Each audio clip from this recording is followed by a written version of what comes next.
So here we go. Electrical rough-in is nearly completed. You're seeing the main, it's a 100 amp panel that we're installing. And those switches there are the light switches for inside and outside light next to the doors.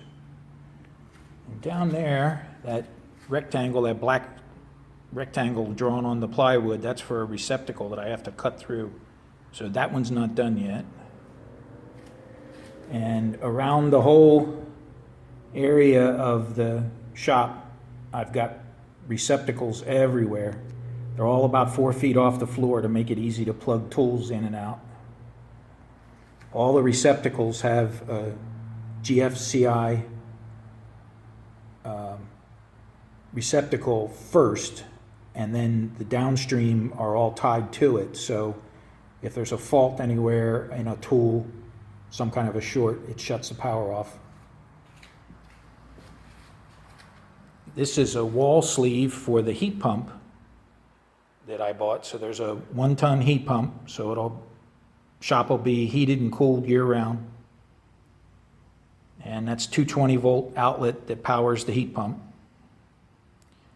Obviously there's no insulation yet. The walls will be insulated in the ceiling.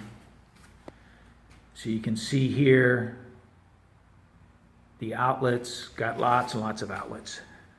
I think there's 8 individual circuits that feed outlets in the shop. There's plenty of power. And then back here in the corner, this is another 220 volt outlet. That's for my dust collector. So the dust collector will sit back in this corner. Still not decided if I'm going to build a wall around it or enclose it in some way, but it'll have a duct that goes out in the ceiling, goes out into the space, and then drops down, connects to equipment. More receptacles.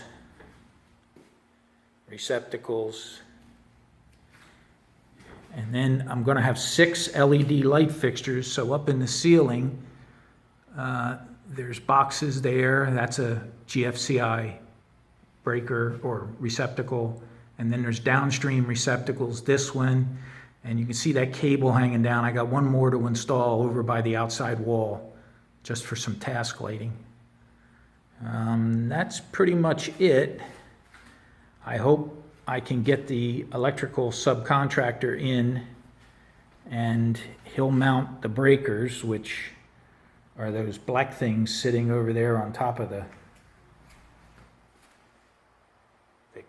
wall sleeve. They have to go in the panel, and then all these wires terminate to individual breakers for the circuits. And if we can, he'll bring the power up through this wall cavity here from outside and bring it up into the panel. So it'll come from the corner of the house underground and come up into the panel. And then once that's done and the inside panel's all complete, then we'll have power in the shop. That's about it.